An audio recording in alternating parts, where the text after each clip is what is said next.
Did you know that atheists don't actually believe in anything? I know, it sounds absurd, but hear me out. Atheism, as is often defined, is simply a lack of belief in God.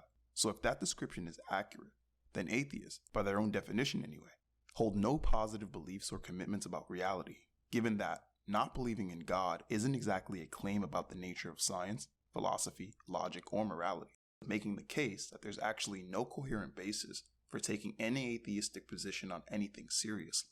Essentially, what I'm getting at here is that in order to engage meaningfully in serious discourse, one must operate from a worldview grounded in positive, often abstract assumptions which extend from constant and universally fixed axioms, ones that allow for knowledge, ethics, and reasoning. So, if atheism is truly nothing more than, I don't believe in God, then it offers no such foundation.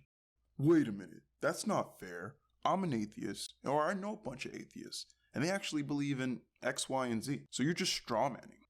Well, hold on, I'm just repeating what I've seen, and I'm also highlighting the categorical error that many atheists make, specifically how many atheists pretend to take a minimalist or neutral position to avoid scrutiny while simultaneously borrowing from robust belief systems and frameworks when it suits them, in order for them to make their critiques and prescriptions based on the nature of reality and existence, which is not explicitly addressed by atheism. See, atheists want it both ways, the immunity of minimalism and the authority of a full worldview. But this entire charade is exposed the moment an atheist appeals to reason, science, materialism, or empirical truth. They've stepped beyond their supposed neutrality and have inadvertently committed to an unstated metaphysical assumption about reality, human experience, and knowledge.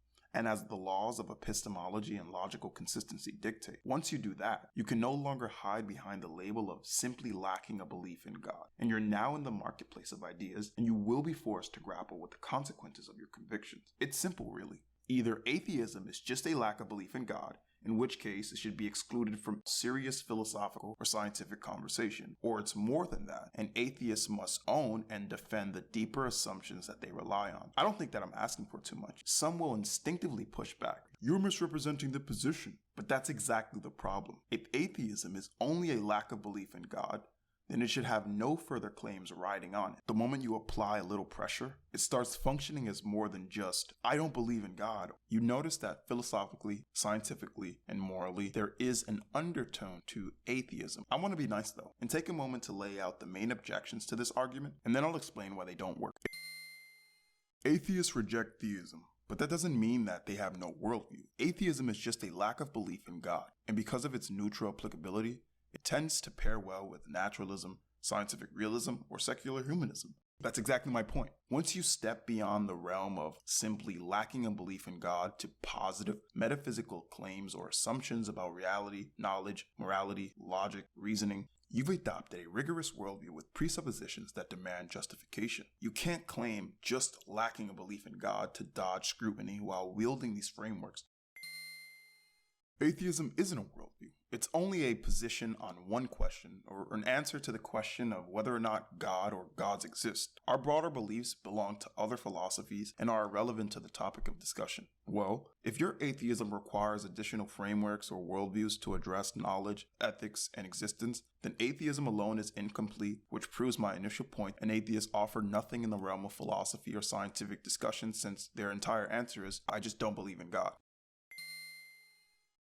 We use science and reason to understand the world, not silly theology or spirituality.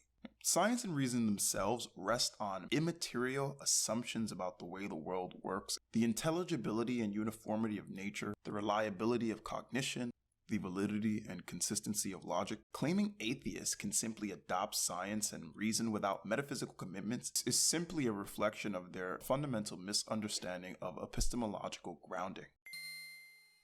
The burden of proof lies on theists to prove God exists in the first place, not on atheists to defend their lack of belief in one.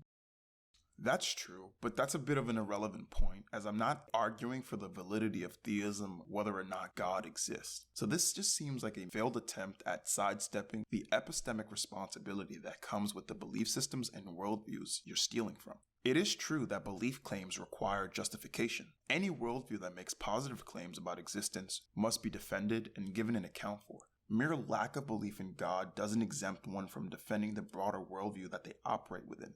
I could argue back and forth with myself all day, but I think I've made the point. Atheists face a choice. Either stick with the claim that atheism is merely a lack of belief and stay away from the arena of serious philosophical and scientific discourse and inquiry, or admit that atheism can only function alongside deeper metaphysical assumptions, which means they must be owned, examined, and defended like any other worldview. Because once you strip away the rhetorical insulation, it's really easy to see that atheists don't believe in anything. Thank you for watching Arcanistov's theorem. Like and subscribe if you want to stay in the loop, and if you're interested in an actual chat or conversation with me, reach out at Arcanistov or arcanistov@gmail.com. Any feedback, positive or negative, is welcome. Thanks so much for watching, and I'll see you in the next one.